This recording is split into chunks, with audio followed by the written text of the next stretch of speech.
Before we start, tell me where you're listening from in the comments. Maybe you've spent your whole life carrying everyone else's expectations like invisible chains. Maybe you smile in public, nod in agreement, say yes, when your soul is screaming no. And now, in your 40s or 50s, you look in the mirror and barely recognize the person staring back. You wonder, whose life am I really living? If that question makes your chest tighten, stick around, because today we're talking about how to take your life back. You see, this isn't just about breaking free from people-pleasing or walking away from unhealthy obligations. It's about remembering who you were before the world told you who to be. It's about choosing yourself without guilt, without shame, and without explanation. Because the truth is, living for others may win you applause, but it robs you of peace. And deep down, you know applause fades, but regret doesn't. Most people spend their entire lives trying to meet someone else's expectations, parents, friends, society, even strangers on the internet. Not because they want to, but because they never learned how to live for themselves. Let's be real. You wake up, go to a job you don't like, say yes when your soul screams no, and spend nights wondering why life feels empty, even when everything looks fine on the outside.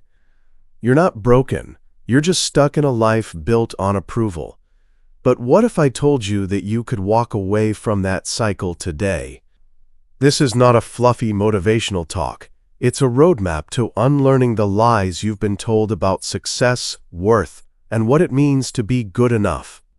You'll discover what it really means to take control of your life, not for applause, not for validation, but because you matter. Your truth matters. And when you finally start living for you, that's when everything changes. Before we begin, take a deep breath. This isn't just another audiobook. It's your permission slip to stop shrinking and start choosing you.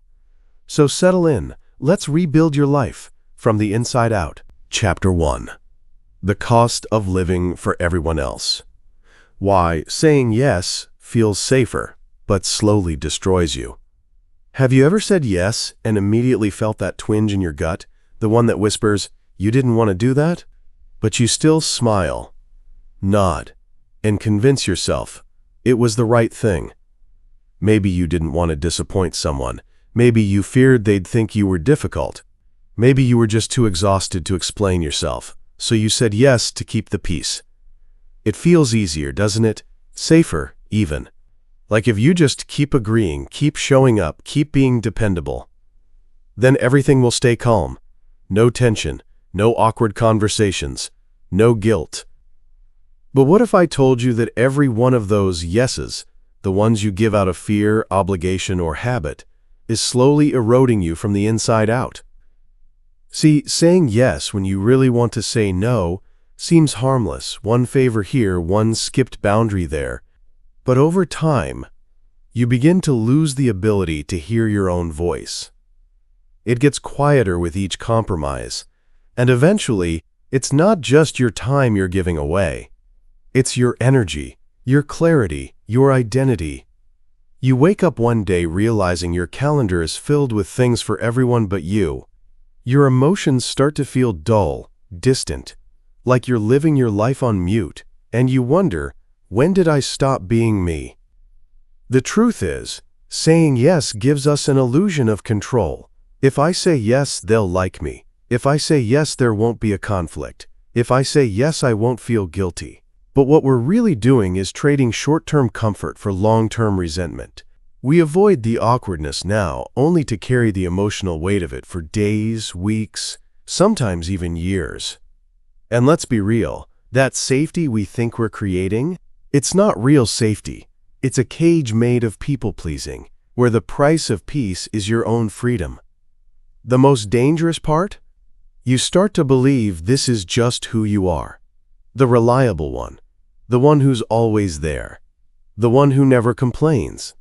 You build an identity around being everything for everyone and nothing for yourself.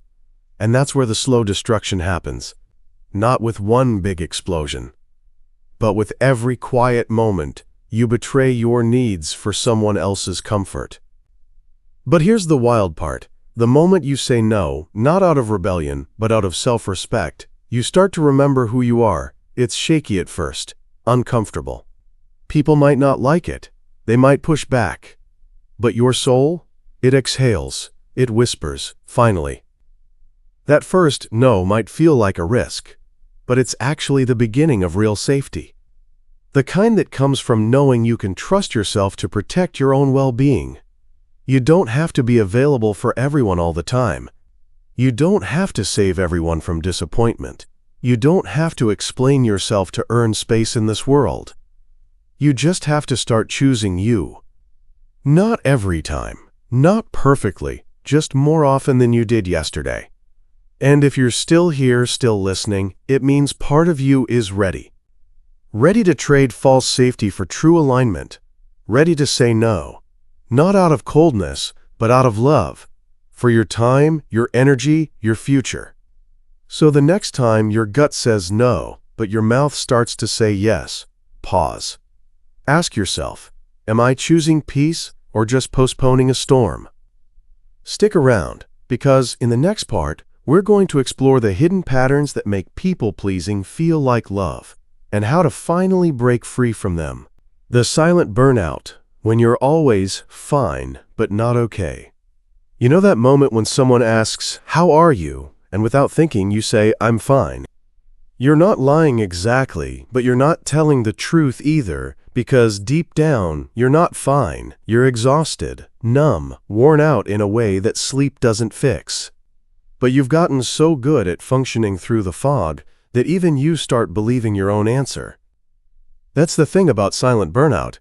It doesn't announce itself with a breakdown. There's no big collapse, no dramatic cry for help. It's quiet, sneaky. It creeps in when you're too busy keeping it all together to even notice something's wrong. You still show up. You still reply to the messages. You still smile in meetings. You even get your to-do list done. But it all feels heavy. Like every task is a mountain. Like you're holding your breath through life, hoping no one notices you're suffocating. And people don't notice. Because from the outside, you look like you've got it handled. You're the dependable one. The strong one. The one who doesn't need help. But inside, you're stretched thin. Your mind is buzzing. Your heart is tired. And your joy, remember that? Feels like a distant memory.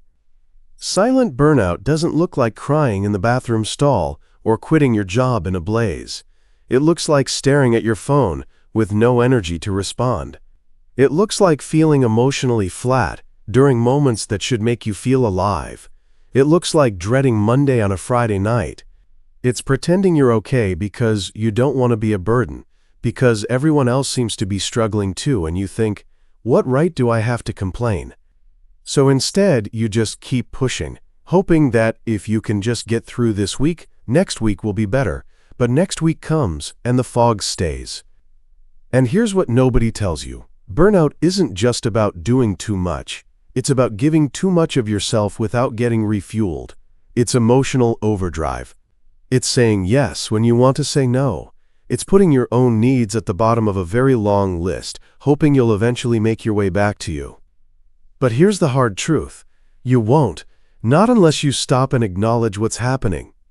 That tightness in your chest, that brain fog, that constant low-grade sadness that you can't quite explain, it's your body waving a red flag. It's your soul whispering, "I'm tired, please notice me." And you deserve to be noticed by you.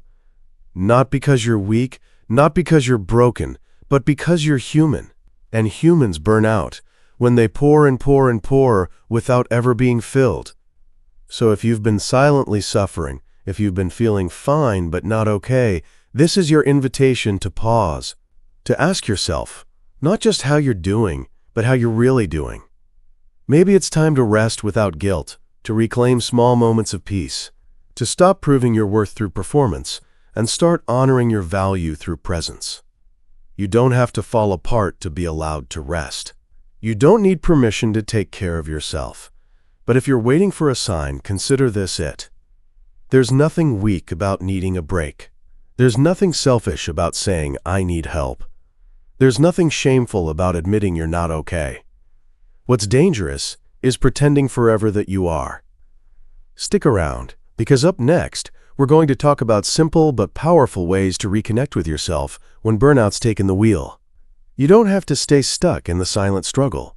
You deserve more than just fine. You deserve to feel fully alive again. How we lose ourselves in expectations and don't even realize it. It often starts so quietly, so innocently, that we don't even notice it happening. One day, you're just living, maybe as a kid with wild dreams, maybe as a teenager with fire in your chest and stars in your eyes, and then, slowly, you begin adjusting. You start asking, what do they want from me, instead of what do I want? At first, it feels like love, like responsibility, like being a good person. You try to make your parents proud. You want to fit in with your friends. You don't want to disappoint your partner, your boss, your community. So you start shaping yourself to match their hopes, their standards, their timelines. You make choices that sound right to others, even if they feel wrong to you. You take the job that looks good on paper. You date the person everyone approves of. You smile when you're hurting. You say yes when you're screaming no inside. And without even realizing it, you're building a version of yourself that feels safe, acceptable, expected. But here's the quiet tragedy. With every small compromise, every unspoken no, every forced smile, you lose tiny pieces of yourself. And at some point, you look in the mirror and barely recognize the person staring back. You're living, but you're not you. What's wild is that this shift happens in such subtle ways. You don't wake up one morning and say, I'll abandon myself today. No, it's more like you choose a career because it's stable, not because it lights you up. You stay silent in conversations because you don't want to rock the boat.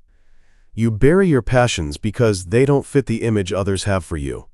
And it's not always someone else forcing it on you. Sometimes it's internal. You carry the voices from childhood, from school, from society, and they echo louder than your own truth. You don't even question them. Because they've lived in your head for so long, they feel like your own thoughts. But one day, the weight gets too heavy. Not all at once, but in subtle cracks. You feel restless even when everything seems fine. You lose excitement for the things that once mattered to you. You wonder, is this all there is? But feel guilty for even asking. And that guilt, it's loud. Because how dare you question a life that looks so good on the outside? How dare you feel empty when others would kill to have what you do? But here's the truth you need to hear. Looking successful is not the same as feeling fulfilled. You can meet every single expectation handed to you and still feel hollow inside. Because the version of life that others imagine for you might not be the one that makes your soul come alive. And that's okay. What's not okay is pretending it doesn't matter. You don't have to blow up your life overnight to reclaim yourself. You just have to begin noticing. Start asking different questions. Not what should I do, but what feels true to me. Not what do they expect, but what do I need. Sometimes the bravest thing you can do is admit, I've lost myself, and I want to come back. That doesn't make you selfish. It makes you real. And trust me, you're not alone. We've all been shaped by expectations in one way or another, but the good news is you can unshape yourself too. You can peel back the layers. You can start small. You can get curious again. And slowly, gently, you can remember who you were before the world told you who to be. Now that we've uncovered the quiet toll of living to please, it's time to look in the mirror, not just at your face, but into your truth. Let's keep going. Stay with me, because next chapter, we're going to explore the mirror moment, asking who you really are, piece by piece, choice by choice, until your life stops looking good just on the outside, and finally starts feeling good on the inside too. Chapter 2. The Mirror Moment. Asking who you really are, when you no longer recognize your own reflection.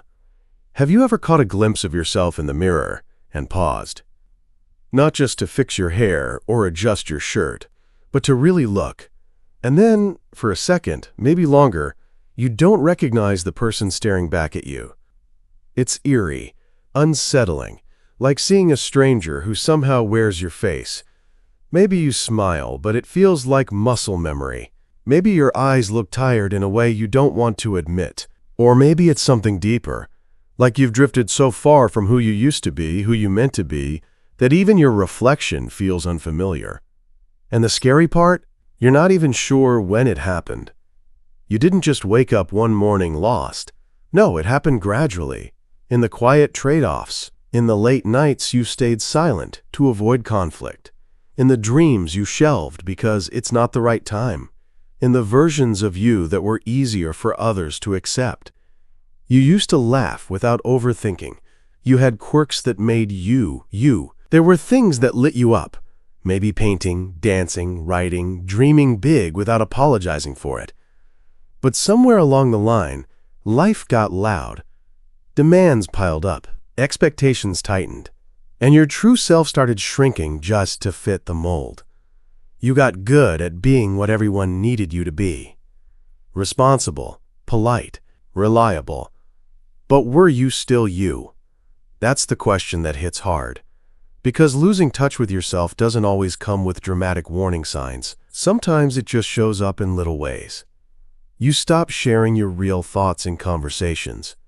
You scroll past things that once sparked your curiosity. You avoid stillness because in the quiet, the ache is louder. And it's not because you're weak. It's because the world conditions us to prioritize everything but our inner truth. We're taught to hustle, to please, to perform, to be who people expect, not who we are when no one's watching. So if you feel disconnected from your reflection, you're not crazy, you're not broken. You're simply overdue for a reunion with the parts of yourself you've buried under shoulds and silence. And here's the beautiful, messy truth. It's not too late to remember. Your reflection doesn't have to feel like a stranger forever. You can start by asking, gently, what have I been pretending not to feel? What version of me have I locked away to keep the peace? When was the last time I felt alive, and what was I doing? Sometimes, the first step is just admitting the loss, saying it out loud. I miss myself. Not in a dramatic, self-pitying way, but in a raw, honest whisper. Because that whisper, that's your soul calling you back home. And as you begin to listen, really listen, you'll start noticing small moments of reconnection, a song that gives you chills, a conversation that stirs something old and true, a decision, however tiny, that feels like a reclamation of you. So if the mirror feels unfamiliar right now, don't turn away. Look closer, beneath the fatigue, beyond the roles. There's still a spark in there, waiting. You haven't lost yourself completely. You've just been away for a while. And you, my friend, are worth coming back to. Stay with me, because next we're going deeper into the questions you're afraid to ask, but must, without guilt, without pressure, and without needing anyone else's permission. This next part, it's where everything starts to shift. The questions you're afraid to ask, but must. There are questions we carry quietly. Ones we tuck behind our smiles, bury beneath our routines, or cover up with, "I'm fine." They nudge us in the quiet moments, when the noise fades, when we're lying in bed staring at the ceiling, or standing in the shower letting the water try to wash away what the day couldn't. And yet we don't ask them, not out loud, not even to ourselves sometimes. Why? Because we're afraid of the answers. Because what if the answers change everything? You know the questions I mean. Am I really happy, or just used to this? If I wasn't afraid of failing, what would I actually want to do with my life? Am I holding on to something, or someone, that I should have let go of a long time ago? When was the last time I felt genuinely excited to wake up in the morning? Do the people around me truly see me, or just the version of me I perform for them? They come uninvited, usually when you least expect it. When your hands are full, but your heart feels empty. When you're in the middle of doing what you're supposed to do, but a part of you feels like a ghost in your own life. These questions aren't cruel. They're not here to torment you. They're here to wake you up. But waking up isn't easy, especially when you've been sleepwalking through expectations for years, especially when you've built a life around shoulds instead of wants. Asking the hard questions means pulling the rug out from under the illusion that everything's fine. It means admitting that maybe you've settled, or stayed too long, or ignored the ache in your gut because comfort felt safer than growth. And yet, deep down, you know these questions matter. Because staying silent doesn't make the doubt go away, it just makes it louder in the dark. And pretending not to hear it? That only delays the moment you eventually have to face it. Here's the truth no one really says out loud. You don't need to have the answers right now. You just need the courage to ask. Because the moment you do, something shifts. The fog starts to lift. The numbness starts to fade. You begin to reclaim pieces of yourself you didn't even realize were missing. There's nothing weak about questioning your path. There's nothing wrong with realizing you want more or different. Growth often starts with discomfort. And clarity doesn't come all at once. It arrives in fragments, in whispers, in unexpected tears and sudden epiphanies. But it starts with asking. Not for anyone else's approval. Not for the sake of making dramatic changes overnight, but for you. So you can stop running from the truth and finally start moving toward it. So let me ask you, what's the question you've been too scared to ask yourself? And what if, just what if, the answer you find sets you free? Lean into that discomfort.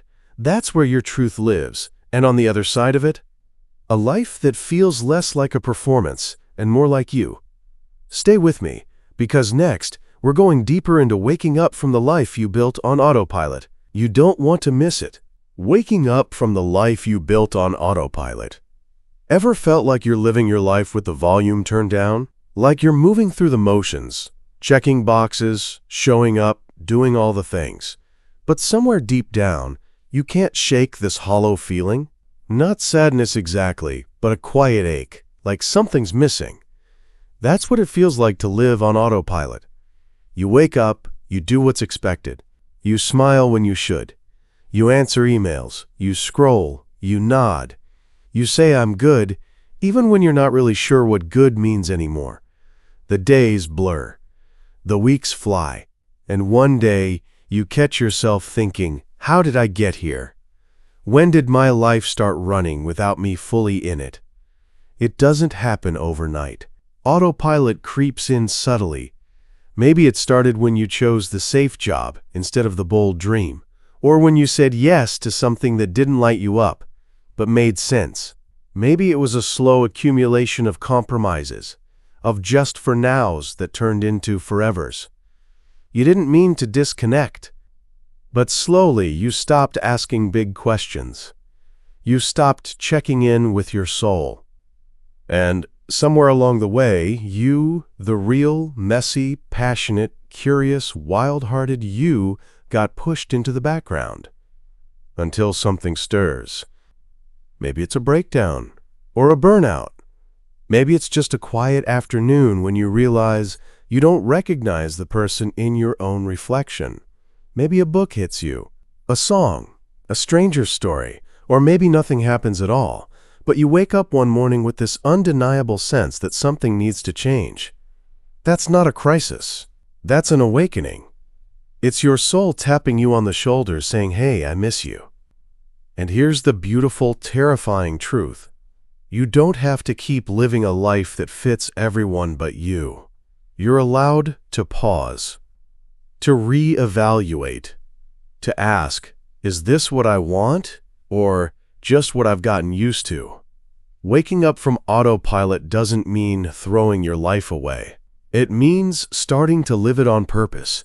It means coming back to your senses, literally, tasting your coffee instead of chugging it, watching the sky, noticing how your chest tightens when you're not being true to yourself, paying attention to what sparks curiosity and what silently drains you. It means giving yourself permission to want more, even if you don't yet know what more looks like.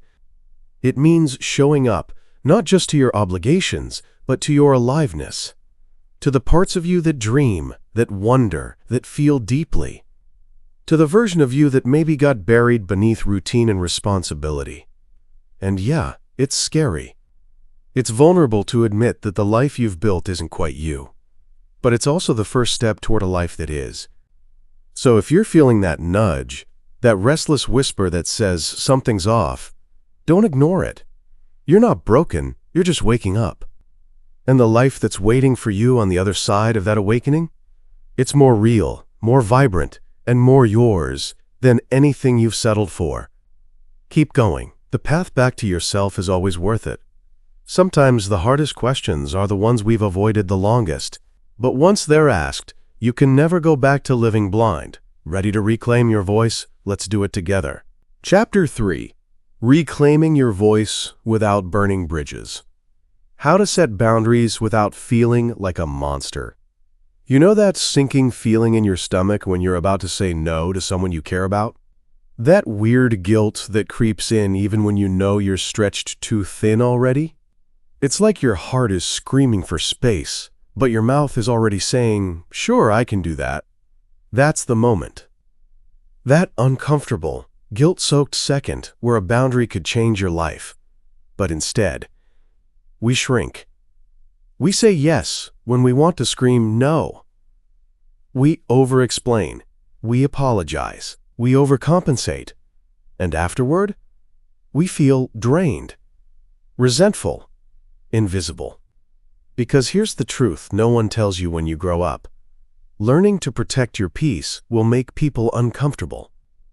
And sometimes, it'll even make you uncomfortable, especially if you've spent your life being the nice one. We're taught early on that being kind means being available, that love equals sacrifice, that good people don't say no. So the first time you put up a boundary, it feels wrong, like you're being selfish, cold, maybe even cruel. But here's what's really cruel. Living a life where everyone else's needs matter more than your own. Showing up for others so much that you start disappearing. Smiling while your spirit is quietly cracking beneath the weight of everyone else's expectations. You're not a monster for saying, "I can't do this right now." You're not heartless for needing time alone.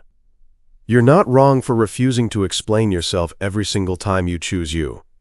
You're human, with limits, deserving of rest, space, and respect. And the beautiful, empowering thing about boundaries? They don't push people away. They teach people how to love you better. They say, "This is how I function best." They say, "I care about you, but I also care about me." They say, "I'm not closing the door. I'm asking for a healthier way to stay connected." Yes, some people won't like it, especially the ones who benefited from your silence. They might call you distant, cold, difficult. That's not a reflection of who you are. That's just the discomfort of someone adjusting to a version of you who finally knows her worth. You don't owe your energy to everyone. You don't need to justify protecting your mental health. You don't have to keep pouring from an empty cup just to make others feel full. What you do owe yourself is honesty, a commitment to stop abandoning your own needs just to keep the peace. So the next time you feel that familiar pressure to say yes, pause. Ask yourself, is this coming from guilt or from alignment? And if it's guilt, breathe. Sit in that discomfort, let it wash over you without letting it decide for you. Because the more you practice honoring your boundaries, the easier it gets. The less guilt lingers, the more peace you protect. And slowly, you stop feeling like a monster. You start feeling like you. Whole, grounded, powerful. The version of you that doesn't shrink to be loved, but expands, fully and freely, because she finally knows she's allowed to. Stay with me, because next we're going deeper into speaking your truth, even when your voice shakes. You don't want to miss it. Speaking your truth, even when your voice shakes. Have you ever felt your heart pound like a drum in your chest just before you spoke up? That shaky breath, the lump in your throat, the racing thoughts. What if they don't understand me? What if I mess this up? What if they walk away? But even through all that noise, there's this quiet, powerful whisper inside you that says, say it anyway. That's the moment your truth is begging to be spoken. Not the polished, rehearsed version. Not the watered-down version that makes everyone else comfortable. But the raw, trembling, honest version. The kind that makes your voice shake and your palms sweat. The kind that risks being misunderstood but still reaches for freedom. And it's terrifying. Because for so long you might have been taught to keep the peace, to swallow your feelings, to be agreeable, to keep your truth tucked away so you don't rock the boat. But silence has a cost. You start to feel invisible. You start to wonder if anyone really knows you, or if they just love the version of you that stays quiet and agreeable. You smile while your inner voice grows quieter, fainter, almost like it's giving up on ever being heard. But here's what you might not realize. Every time you choose silence over truth, you're slowly drifting further from yourself. And the first time you speak your truth, it might not come out perfectly. Your voice might tremble, your words might stumble over themselves. You might cry, you might shake, you might even doubt yourself. But there's this incredible shift that happens when you do it anyway.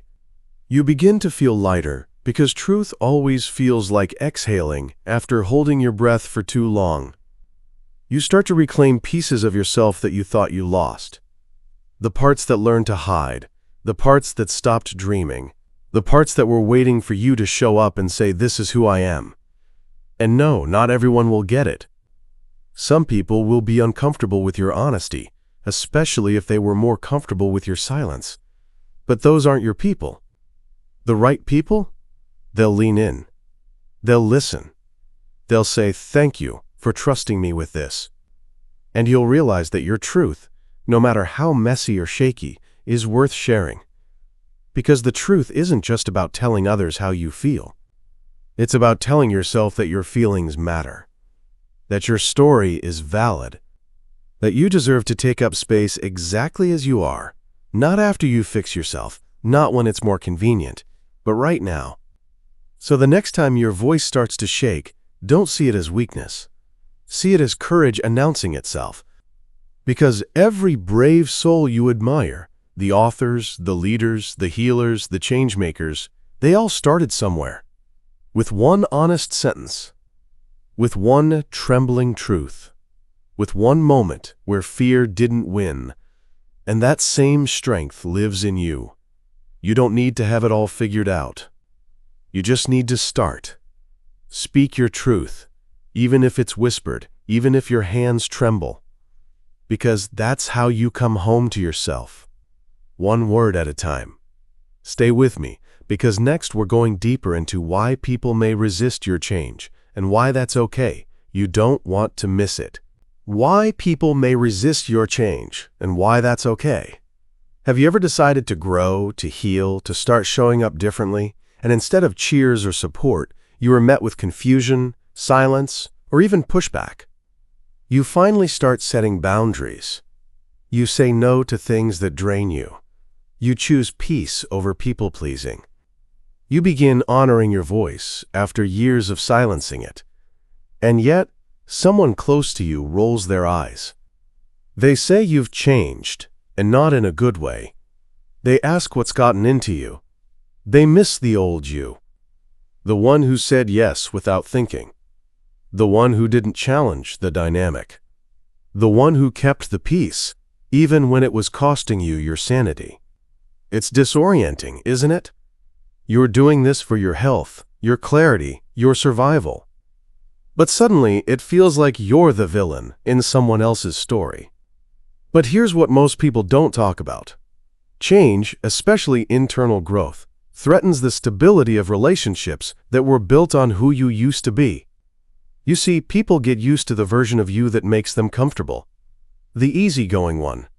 The one who absorbs emotional labor. The one who dims their light so others don't feel insecure.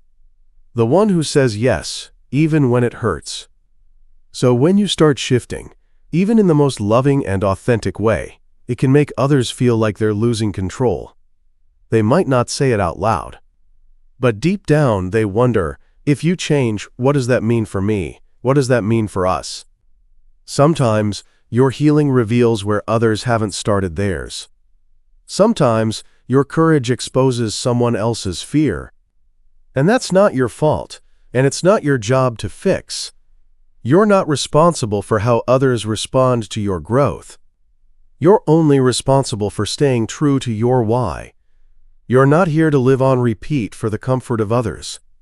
You're here to evolve, to shed old skins, to become the version of you that feels right, not just familiar. And yes, it may get lonely for a while. There may be awkward silences, strained friendships, even moments where you question, am I the problem? But remember this, people don't resist your change because you're doing something wrong. They resist because your transformation reminds them they could change too, but maybe they're not ready yet. You don't need permission to grow. You don't need applause to heal. You don't need everyone to understand. What you need is truth.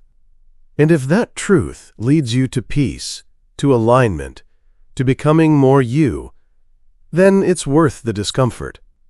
It's worth being misunderstood for a season to finally be free in your own skin. So don't shrink to fit back into the places you've outgrown. Don't apologize for the light you've worked so hard to find. Change may rattle some people, but the ones who are meant to walk with you, they'll adjust, they'll grow, they'll evolve too. And the ones who don't, let them go with love. Not because you're heartless, but because you finally realized your healing isn't something you need to shrink to keep. You're allowed to grow, even if others don't grow with you. You're allowed to change your story, even if it makes others uncomfortable. This is your life, your journey.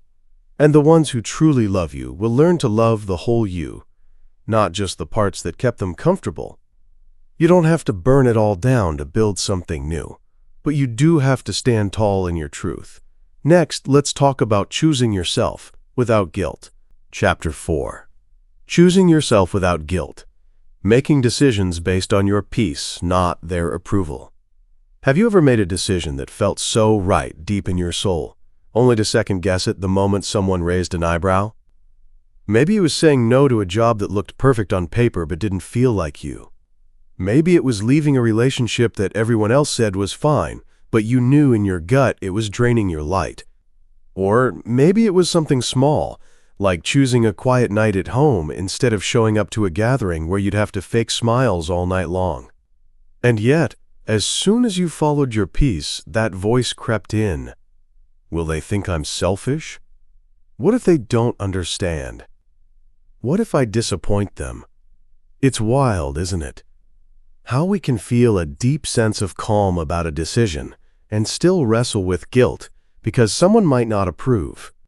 For so long, many of us were taught to measure our worth through the eyes of others. We were praised for being agreeable, rewarded for being accommodating, told we were good when we didn't rock the boat. And somewhere along the way, that conditioning planted a seed. That our choices must pass through someone else's filter to be valid. That our peace was less important than their comfort. But here's the truth most people won't say out loud. Approval is fleeting. What makes someone clap for you today might be the same thing they criticize tomorrow. Because their standards shift. Their expectations evolve. And no matter how hard you try, you'll never consistently meet them all.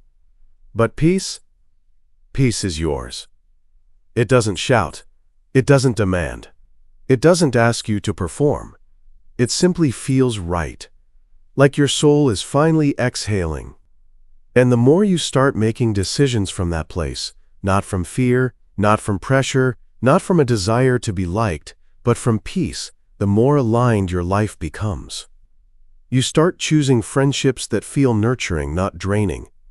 You start honoring your no without a novel-length explanation. You stop outsourcing your happiness to people who don't even know what makes them happy. And yes, it might ruffle some feathers.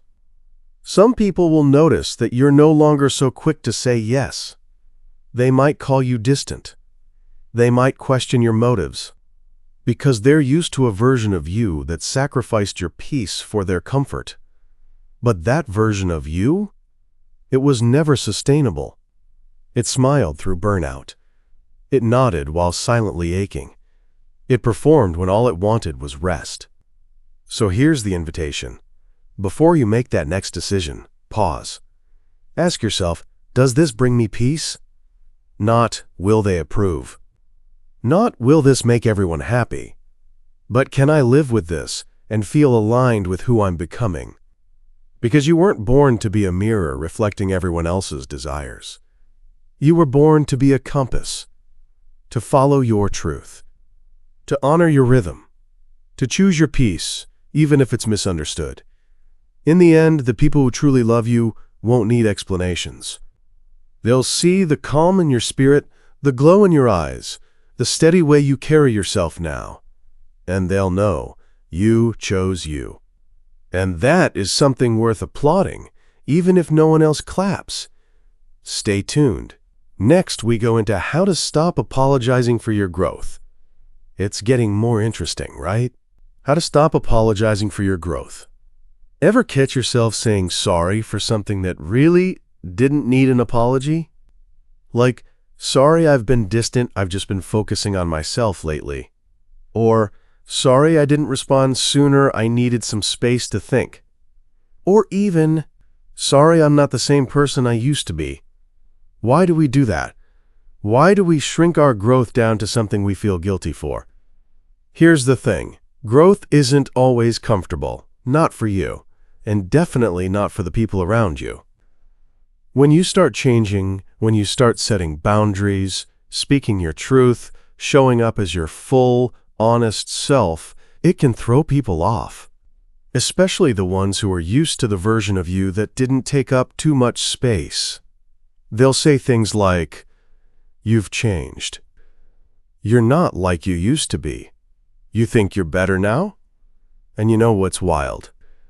Sometimes those comments hit you in just the right spot that makes you want to apologize. Not because you did something wrong, but because someone is uncomfortable with your progress. But let's pause for a second. Would you ever ask a flower to shrink back into its bud after it's bloomed? Would you tell a butterfly to return to its cocoon just because someone liked the caterpillar more? Of course not. And yet we do that to ourselves. All the time. We feel guilty for outgrowing relationships that don't nourish us. We feel the need to explain why we're prioritizing our mental health. We soften our wins, downplay our confidence, or dim our light so no one else feels left behind. But here's the truth. You don't owe anyone an apology for evolving. Not everyone is meant to go where you're going. Not every friendship can stretch into your next chapter. And not everyone will get your growth. But that doesn't make it wrong. That makes it real. Growth is messy. Sometimes it looks like saying no when you used to say yes. Sometimes it means being misunderstood. Sometimes it means walking away with shaky legs but a steady heart. And yeah, you might lose a few people along the way. But you'll gain something else. Clarity, peace, a deeper connection with yourself. And eventually, people who celebrate your becoming, rather than guilt, trip you for changing. So the next time you feel that knee-jerk, sorry, coming on, pause. Breathe. And instead, try this. Thank you for noticing. I'm proud of how far I've come. Or simply, say nothing at all. Let your growth speak for itself. Because you are not responsible for how others experience your transformation. You are responsible for honoring it, for protecting it, for walking in it, even when your legs are trembling.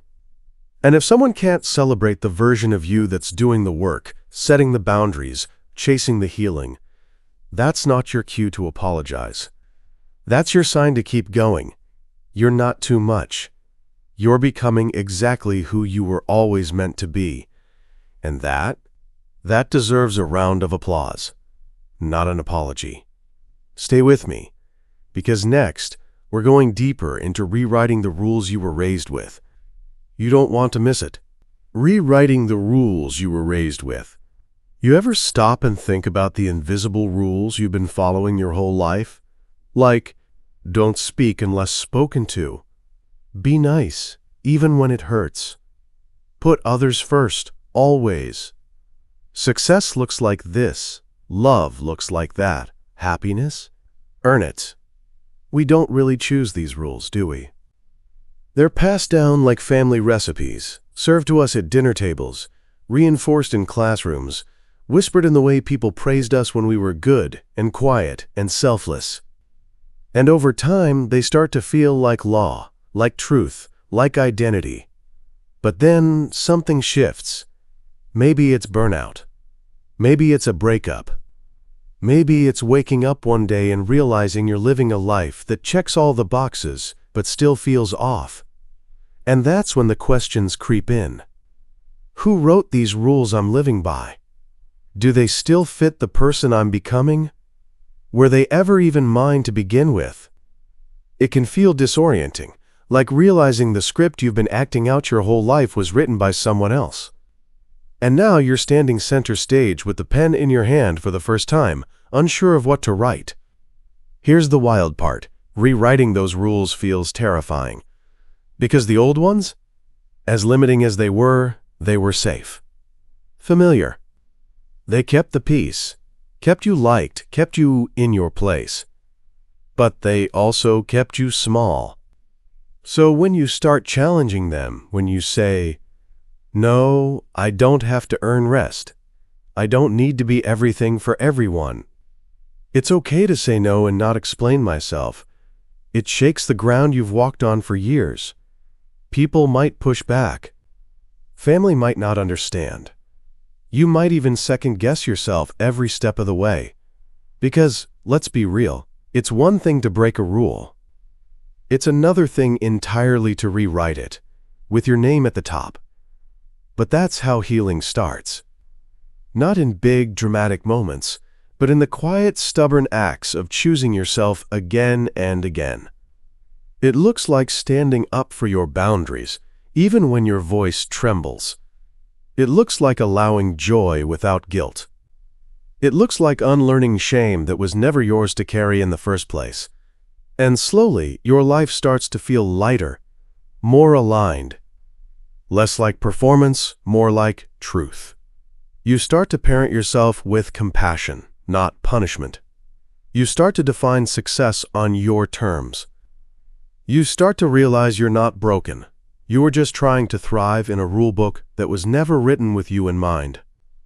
So here's the truth no one tells you. You are allowed to question the lessons you were taught. You are allowed to rewrite the rules.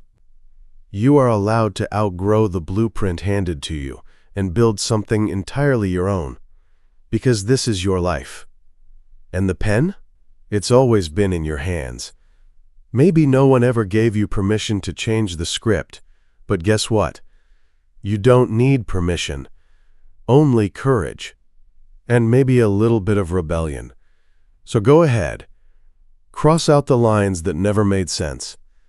Add in the ones that make your soul exhale. Rewrite it all, boldly, messily, beautifully. The life you're meant to live is waiting for you to author it. When you stop apologizing for who you are, the world around you shifts. And now, it's time. Let's start building a life that finally feels like yours. Chapter 5. Building a life that feels like you. Designing days that light you up, not drain you. Have you ever had a day that just felt right? Not perfect, not effortless, but it lit something up inside you. Like you were in sync with your own rhythm, your own joy, your own sense of purpose. Maybe you woke up and didn't immediately feel like you were running behind. Maybe you actually enjoyed your coffee instead of gulping it down between tasks. Maybe you did something small, just for you, and it reminded you that life isn't only about surviving.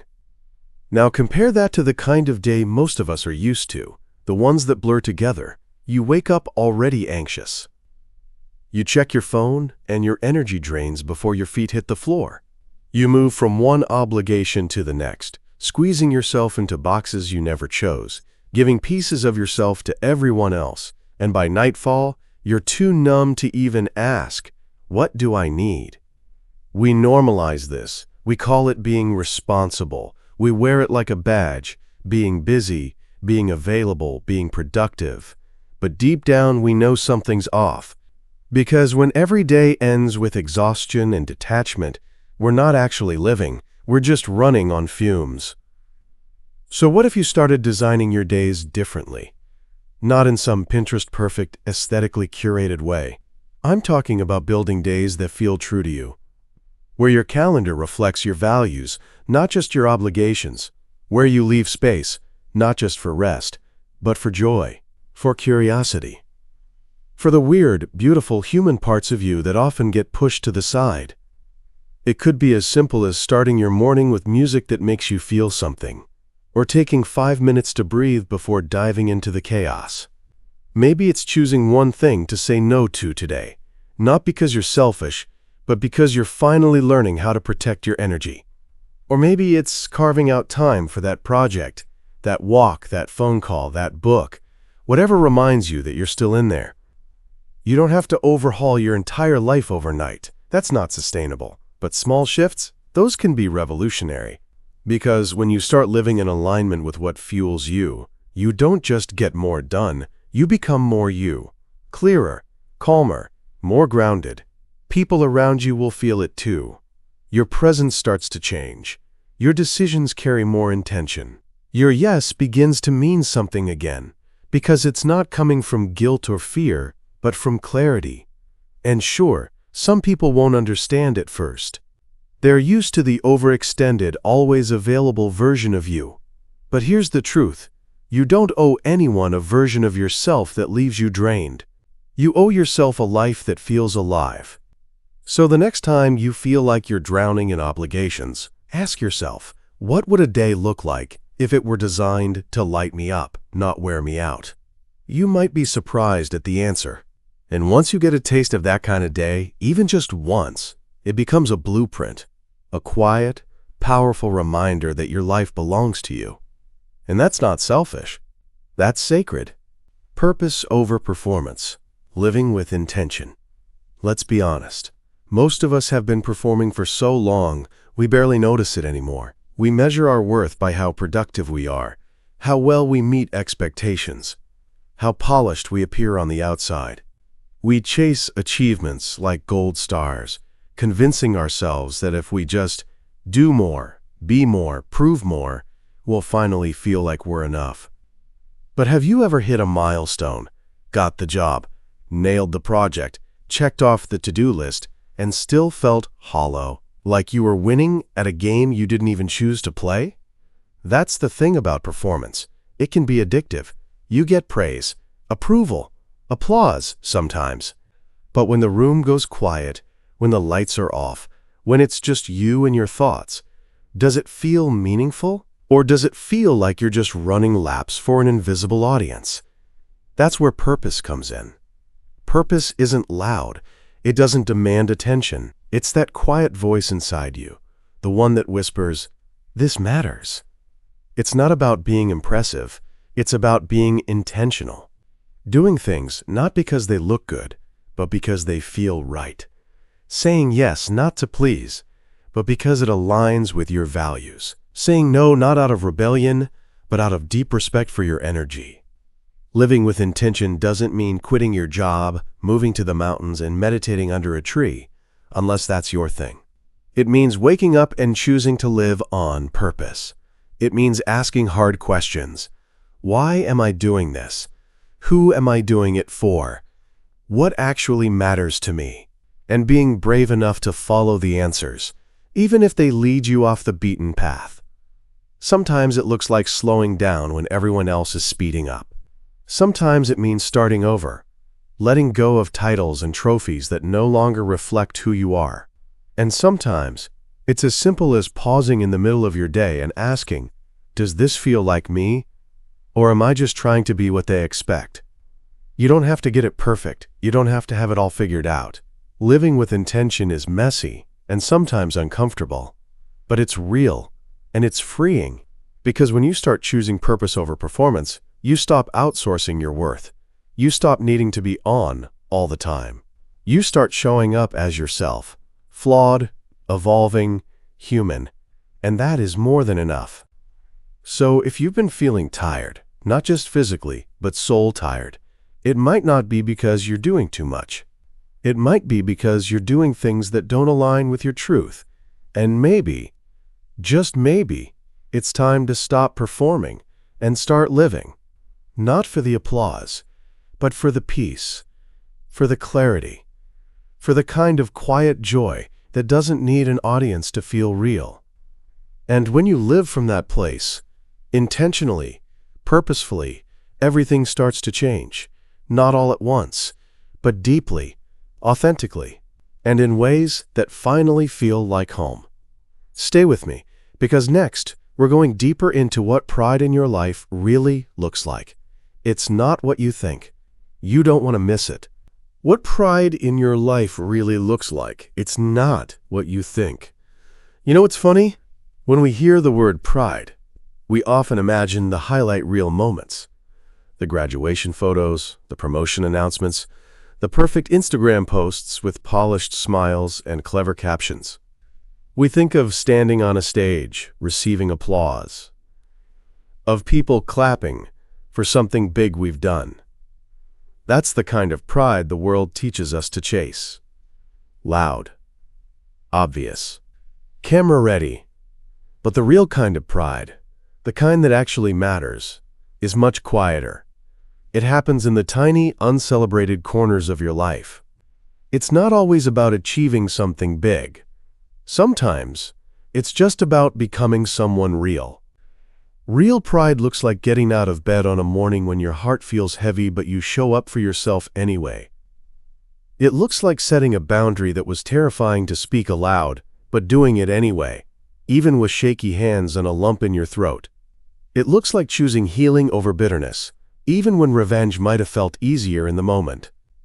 It's in that small sigh of relief when you realize you didn't let yourself be walked over this time, when you stood your ground, when you stayed kind, even when you were misunderstood, when you let go of something or someone that no longer aligned with your growth, and even though it hurt, you knew it was right. Pride is when you look back at your past self, the one who doubted everything, the one who second-guessed their worth, the one who shrank just to fit into someone else's comfort zone, and you smile, not because you were perfect, but because you kept going, you kept learning, you kept choosing yourself in small, brave ways, even when no one was watching. And that's the thing most people get wrong about pride. It's not about proving anything. It's not about collecting accolades. It's about knowing, deep down, that you're living in alignment with who you really are. That you're not performing someone else's script anymore. That you've rewritten the rules to fit the truth of your life. Maybe your proudest moment wasn't something anyone clapped for. Maybe it was when you chose rest instead of burnout, when you finally said no without guilt, when you listened to your intuition instead of chasing validation, when you forgave someone without an apology, or forgave yourself after carrying shame for far too long. We often wait for someone else to tell us we've done enough, that we're good enough, that we should be proud. But what if you didn't need their permission? What if you could give that to yourself right now? Because here's the truth. Pride isn't always shiny. Sometimes it's messy. Sometimes it's soft. But it's yours. And it's born in the moments when you choose to live honestly, when you honor your story, your journey, your heart. So the next time you wonder if you should be proud of yourself, don't look for the confetti. Don't look for the crowd. Just pause and ask, am I living in a way that feels true to me? If the answer is yes, even just a whisper of yes, you're already more than enough. And that right there is something worth being deeply, quietly, powerfully proud of. If this message spoke to you, don't keep it to yourself. Like, comment with the one change you're making today, and subscribe for more audiobooks that help you take back your life. Because the world needs you, not a version of you molded by others.